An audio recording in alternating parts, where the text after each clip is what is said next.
Hello everyone, welcome to study rumble. I am Tushar and चलिए शुरू करते हैं डिस्कस करना 29 अप्रैल के daily current affairs and daily quiz में पार्टिसिपेट करने के लिए आप ज्वाइन कर सकते हैं टेलीग्राम चैनल, जिसका लिंक आपको डिस्क्रिप्शन में ऊपर ही मिल जाएगा। वहाँ पर आपको इस सेशन का पीडीएफ ही मिलेगा। ओके, सो चलिए शुरू करते हैं सेशन को without any delay. So already देखिए फर्स्ट क्वेश्चन है हमारा आज का, who won the 12th Barcelona open title, यानी जब आपका 12वां एडिशन हुआ है बार्सिलोना ओपन टाइटल का, इसको किसने जीता आपसे पूछ रहा है। बेसिकली आपका एक टेनिस टूर्नामेंट है। क्या है? एक टेनिस टूर्नामेंट, आप ध्यान रखिएगा। तो देखिए यहाँ पे आपके options Roger Federer, Novak Djokovic, Rafael Nadal या फिर एंडी म्यूरे। सो बताइए क्या होगा इसका करेक्ट आंसर, जरा गैस करने की कोशिश करिए। सो इस क्वेश्चन का आपका आंसर होगा ऑप्शन नंबर 3 राफेल नडाल। सो राफेल नडाल ने आपका जीता है 12th बार्सिलोना ओपन टाइटल, आप ध्यान रखिएगा। अच्छा देखिए, इसके अलावा एक और चीज आपको जस्ट थोड़ा इन्फॉर्मेशन बता देता हूँ कि जो आपका बार्सिलोना ओपन टाइटल है आपका क्ले कोर्ट पे खेला जाता है। ठीक है, आप ध्यान रखिएगा। चलिए अब आगे चलते हैं, नेक्स्ट क्वेश्चन देखते हैं। सो देखिए नेक्स्ट क्वेश्चन है हमारा, देखिए who became the official sponsor of the FIFA world cup 2022, यानी जब आपका 2022 में फीफा का वर्ल्ड कप होगा, इसका ऑफिशियल स्पॉन्सर कौन बना है आपसे पूछ रहा है। यहाँ पर आपके ऑप्शंस। तो देखिए इस क्वेश्चन का आपका आंसर क्या होगा। इस क्वेश्चन का देखिए आपका आंसर होगा ऑप्शन नंबर 1 हाइसेंस। सो हाइसेंस बना है आपका official sponsor of the FIFA world cup 2022। और देखिए आपको 2022 में कहाँ पर होगा फीफा वर्ल्ड कप, ये आपको कतर के अंदर, कहाँ हो रहा है? कतर के अंदर हो रहा है। कतर की स्पेलिंग QUATER है ना, कतर। तो कतर के अंदर होगा आपका फीफा वर्ल्ड कप। ओके, चलिए आगे चलते हैं, नेक्स्ट क्वेश्चन देखते हैं। तो देखिए नेक्स्ट क्वेश्चन है हमारा, Which organization has recently announced the global immunization strategy, यानी हाल ही में से किस संगठन ने अपनी ग्लोबल इम्यूनाइजेशन स्ट्रेटेजी को अनाउंस किया आपसे पूछ रहा है। आपके ऑप्शंस यूनिसेफ, ICMR, WHO या फिर UNO, यानी यूनाइटेड नेशन ऑर्गेनाइजेशन। ओके, तो देखिए क्या होगा इस क्वेश्चन का आंसर। देखिए इस क्वेश्चन का आपका आंसर होगा ऑप्शन नंबर 3 WHO, यानी वर्ल्ड हेल्थ ऑर्गेनाइजेशन ने अभी भी अनाउंस करी है ग्लोबल इम्यूनाइजेशन स्ट्रेटेजी। ओके, अब देखिए WHO के बारे में कुछ बातें जानते हैं जिनसे आपका एग्जाम में सवाल बन सकता है। तो देखिए जैसे कि जो आपका WHO इसको फाउंड कब करा गया था, इसको फाउंड करा गया था आपका 7 अप्रैल 1948 के अंदर। एंड इसके अलावा देखिए इसका हेडक्वार्टर मिलेगा आपको जेनेवा स्विट्जरलैंड के अंदर। अब देखिए इसके अलावा और किस किस का हेडक्वार्टर जेनेवा के अंदर है। देखिए वर्ल्ड इकोनॉमिक फोरम, आपने नाम सुना होगा, वर्ल्ड इकोनॉमिक फोरम का आपको हेडक्वार्टर जेनेवा मिलेगा, जेनेवा कोलोनी के अंदर। ठीक है, फिर देखिए WTO यानी वर्ल्ड ट्रेड ऑर्गेनाइजेशन का आपका हेडक्वार्टर का है आपका जेनेवा के अंदर है। इसके अलावा देखिए इंटरनेशनल लेबर ऑर्गेनाइजेशन, इसका भी हेडक्वार्टर आपको जेनेवा के अंदर मिलेगा।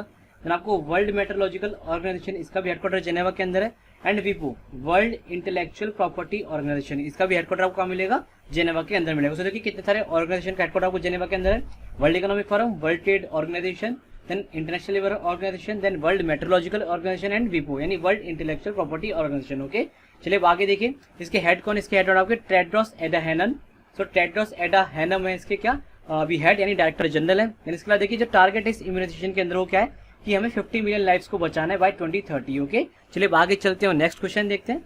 तो देखिए नेक्स्ट क्वेश्चन है आपका, which country is going to build the most powerful climate change forecasting super computer, यानी इनमें से कौन सा देश आपका बनाएगा विश्व का सबसे शक्तिशाली climate change forecasting super computer. अब देखिए यहाँ पर आप इसको कंफ्यूज मत करिएगा जापान के फुगाकू से। जो आपको जापान का फुगाकू है वो स्टिल आपका सबसे पावरफुल कंप्यूटर है, और ये तो केवल देखिए बात हो रही है केवल climate change forecasting super computer के बारे में। तो अगर आप देखिए ओवरऑल, तो ओवरऑल आपका फुगाकू ही अभी तक क्या है विश्व का सबसे शक्तिशाली यानी most powerful super computer. Okay, so देखिए इस क्वेश्चन का आपका आंसर क्या होगा। इस क्वेश्चन का आपका आंसर होगा ऑप्शन नंबर 4 UK, यानी यूनाइटेड किंगडम ने अभी भी ये घोषणा करी कि वो बनाएंगे विश्व का सबसे शक्तिशाली climate change forecasting super computer. Okay, चलिए आगे चलते हैं, नेक्स्ट क्वेश्चन देखते हैं। तो देखिए नेक्स्ट क्वेश्चन है हमारा, What is the name of the smallest black hole that has been discovered by the scientist recently, यानी हाल ही में वैज्ञानिकों के द्वारा खोजे गए सबसे छोटे ब्लैक होल का नाम क्या आपसे पूछ रहे हैं। पर आपके ऑप्शंस। सो देखिए इस क्वेश्चन का आपका आंसर होगा ऑप्शन नंबर 3 यूनिकॉर्न। सो यूनिकॉर्न इस ब्लैक होल का नाम है जो कि सबसे छोटा ब्लैक होल है आपका, और जिसको भी साइंटिस्ट ने रिसेंटली डिस्कवर किया हो। तो आपके एग्जाम में पूछ जाने के हाई चांसेस है, मार्क कर लीजिए, आप पूछा जा सकता है। ठीक है, चलिए अब आगे चलते हैं, नेक्स्ट क्वेश्चन देखते हैं। सो देखिए नेक्स्ट क्वेश्चन है हमारा, who is the author of the tale of the horse a history of India on horseback, यानी ये जो पुस्तक है आपकी the tale of the horse a history of India on horseback, इसके लेखक कौन है आपसे पूछ रहे हैं। यहाँ पर ये आपके ऑप्शंस। सो देखिए इस क्वेश्चन का आपका आंसर क्या होगा। इस क्वेश्चन का आपका आंसर होगा option number 2 Yashaswini Chandra. So Yashaswini Chandra ने आपकी इस पुस्तक को लिखा, इसका नाम है the tale of the horse a history of India on horseback. Okay, चलिए आगे चलते हैं, नेक्स्ट क्वेश्चन देखते हैं। तो देखिए नेक्स्ट क्वेश्चन है आपका, who is the author of the book living mountain, यानी जो आपकी पुस्तक है लिविंग माउंटेन, इसके लेखक कौन है आपसे पूछ रहा है। यहाँ पर आपके ऑप्शंस। सो देखिए इस वाले क्वेश्चन का आपका आंसर क्या होगा, इस क्वेश्चन का आपका आंसर होगा ऑप्शन नंबर 1 अमिताभ घोष। और बहुत ही इंपॉर्टेंट है बुक, इसे आप मार्क कर लीजिए क्योंकि जो अमिताभ घोष की बुक्स हैं इनसे अक्सर ही एग्जाम में सवाल देखने को मिलता है। ओके, सो आप ध्यान रखिएगा, जो लिविंग माउंटेन पुस्तक है किसने लिखी है, अमिताभ घोष ने लिखी है। ओके, चलिए अब आगे चलते हैं, नेक्स्ट क्वेश्चन देखते हैं। सो देखिए नेक्स्ट क्वेश्चन है हमारा, who has been appointed as the chief managing director of BEML। अब BEML क्या आपका, ये आपका भारत अर्थ मूवर लिमिटेड, लिख दो यहाँ पे, क्या है, भारत अर्थ, यहाँ पे अर्थ मूवर्स लिमिटेड। ओके, ये इसकी क्या फुल फॉर्म है। ओके, तो भारत अर्थ मूवर्स लिमिटेड क्या है, इसकी फुल फॉर्म है BEML की। तो आपसे ये पूछा कि इसके चीफ मैनेजिंग डायरेक्टर यानी मुख्य प्रबंध निदेशक के रूप में किसे नियुक्त किया गया, आपसे पूछना है पर आपके ऑप्शन। सो देखिए इस क्वेश्चन का आपका आंसर क्या होगा, इस क्वेश्चन का आपका आंसर होगा option number 1 Amit Banerjee. So Amit Banerjee को अपॉइंट किया गया एज ए CMD यानी chief managing director of BEML। Okay, so guys these are the important current affairs for the today. बाकी आपको पता है कि लाइक पूरे देश में क्या है कि ऑक्सीजन की कमी की न्यूज़ है, या फिर किस राज्य में कितने ऑक्सीजन प्लांट बन रहे हैं सब की न्यूज़ है, या फिर किस देश ने कितनी ऑक्सीजन भेजी, तो ये सभी न्यूज़ आपके काम की नहीं है। तो बाकी कुछ और बातें मैं आपके साथ वर्बली डिस्कस कर लेता हूँ, लाइक कि जो आपके AB डिविलियर्स है, आपने नाम सुना होगा, फेमस बैट्समैन है AB डिविलियर्स, फेमस क्रिकेटर। सो AB डिविलियर्स ने क्या करें, IPL के अंदर 5000 रन बनाए, तो कतई काम करें। आप देखिए IPL में जितने भी इस टाइप के रिकॉर्ड्स बनते हैं वो ज्यादा काम के हैं नहीं आपके एग्जाम पॉइंट से, आपको सच्ची बताऊं तो। कोई अगर 6 का रिकॉर्ड है, कोई किसी ने 300 छक्के पहले मार दिए, वो फिर भी अगर कोई इंपॉर्टेंट है, बाकी कोई खास रिकॉर्ड्स आपके इंपॉर्टेंट है नहीं IPL के। इंडियन देखिए आपको क्या पढ़ना है IPL से, आपको ऐसे बता देता हूँ। लास्ट में ये देखिएगा बस पर्पल कैप किसको मिली, ऑरेंज कैप किसको मिली, किसने जीता और कौन रनर अप था, ये सब आप पढ़ लेंगे उतना काफी IPL से, ठीक है। और बाकी स्पॉन्सर कौन था इस साल वो आप देख लीजिएगा। इसके अलावा देखिए एक न्यूज़ ये थी कि जब आपके फॉर्मर मारुति सुजुकी कंपनी जो कि आपकी कार्स बनाती है, इसके जो आपके फॉर्मर MD थे, नाम क्या है, जगदीश कट्टर, नाम सुनिए होगा, जगदीश कट्टर, तो इनका निधन हो गया। ये भी कोई खास न्यूज़ नहीं है आपके एग्जाम पॉइंट ऑफ व्यू से, बेकार की न्यूज़ है। इसके अलावा देखिए जो अक्षय कुमार उनको स्टार सीमेंट का ब्रांड एम्बेसडर बनाया गया, कतई घटिया न्यूज़ है, कोई काम की नहीं। RBI ने अलाउ किया कि 15 ईयर का टेन्योर हो सकता है आपसे आपका MD और CEO का प्राइवेट बैंक्स का, वो भी काम का नहीं है। बाकी ऑक्सफोर्ड इकोनॉमिक्स ने, किसने, ऑक्सफोर्ड इकोनॉमिक्स ने आपका हमारी जो रेटिंग है GDP के रिगार्डिंग वो गिरा दी, तो देखिए काम करें। आपको तो 2 दिन पहले SBI ने भी गिराई। तो देखिए ये जो फ्लक्चुएशन है GDP ग्रोथ का, कि भाई इसने इतनी गिरा दी, इसने इतनी बढ़ा दी, वो आपके काम करिए। आप ओवरऑल दी ईयर का देखा करिए कि लाइक फिच ने या फिर आपका जो गोल्डमैन सैक्स है, ये इस तरीके के जो आपके बड़े बड़े इंस्टीट्यूशन है, ये क्या फाइनल रिपोर्ट देते हैं हमारी GDP के लिए, वो आप देखा करिए। इसके अलावा आप मत देखा करिए कुछ भी, ठीक है। इसके अलावा देखिए आपको ने WHO कवर कराई दिया। तमिलनाडु के एक डायरेक्टर थे, आपको पता होगा थमीरा, इनका भी निधन हो गया। क्या नाम है, थमीरा इनका नाम था, ये तमिल एक डायरेक्टर थे, इनका निधन हो गया। तो ये भी कोई काम का है नहीं आपके एग्जाम पॉइंट ऑफ व्यू से।